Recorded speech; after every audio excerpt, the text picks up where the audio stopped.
What are some of the best books for salespeople to learn how to sell more and close better? This is a common question from tons of salespeople. I'm Scott Sylvan Bell. It's October 27, 2017, 4:40 in the afternoon. Perfect day to talk about sales. And a perfect day to talk about books that'll help you out. Now, what I got for you today is Way of the Wolf by Jordan Belfort. And it is a pretty cool book. I've had the chance to see his training on video.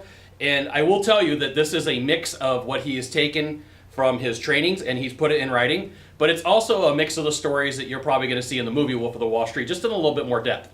Now, there's some really cool stuff about Jordan, and I will make sure to go over all of it with you. And there's some really cool things that you can learn. There's a mix in here from things that you would find from books from Dr. Cialdini or Robert Cialdini. There's stuff in here you would find from Kevin Hogan. There's stuff in here you'd find from Eric Knowles, Dr. Eric Knowles. But here's the thing, it's not footnoted. So like if you know the case studies and you know where it comes from, that's cool, but you're not going to get any footnotes. It's just, Jordan saying this is how I came up with the sales process and this is what I did. In no way does that discount the book. It's just you're not going to find any of that information, okay? So what I'm going to do is I'll take you through the 12 chapters and I'll give you the highlights of each one.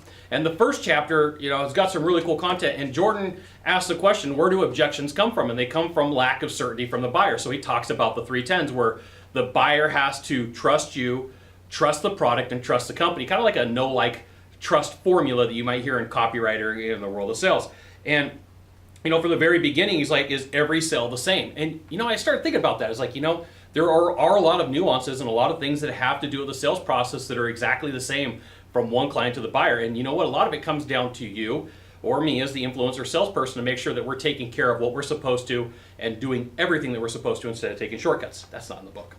Chapter number 2 talks about inventing the straight line and how he had to explain to the salespeople that he was working with what they needed to do to become a better salesperson and the way that he explained it and what he came up with.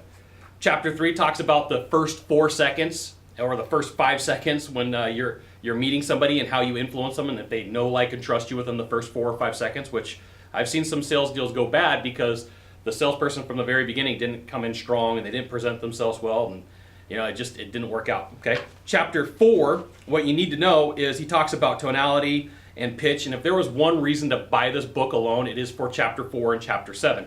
I've seen a lot of sales training, I've seen a lot of persuasion training, I've seen a lot of influence training, and I don't think that there's anybody as good at teaching persuasion through vocal pitch and tone like Jordan Belfort. So like if you're like, hey, should I really pick up this book? Absolutely, for Chapters 4 and 7. But here's the thing, a lot of salespeople aren't going to take the time to learn how to use their voice as a scalpel. Like they'd rather use it as a blunt object. So if you're going to pick up this book and you're like, should I really get it? Chapter 4 and 7 just by itself are reason enough to get the book, okay? In Chapter 5, he talks about managing state and maintaining state and how to be aware and pay attention to what's going on.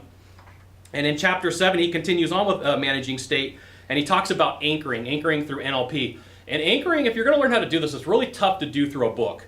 I do have a resource for you. Tom Vizzini and Kim Mcfarland out of Georgia are really good at teaching anchoring and the NLP anchoring. They're really good at it. You can find them. Just Google their names. But if you're going to try to learn it from a book, it's pretty difficult. I know how to do it. I know it's a fantastic thing for you to learn how to do. But Google them. It'll really help you out. The book is good, don't get me wrong, but you really need to see somebody do it and anchor the right way so that you can check it out. Chapter 8 talks about body language, and a lot of this stuff, fantastic. It's like the best of the best. A lot of this content in the book is best of the best of sales books, and it's coming from Jordan Belfort. So it's a lot of it's reinforcement for salespeople. The Art of Prospecting is Chapter 9, where he talks about sell me this pen, and that is a big deal in the world of sales for some people because they don't know how to use it the right way. They don't know why they're using it.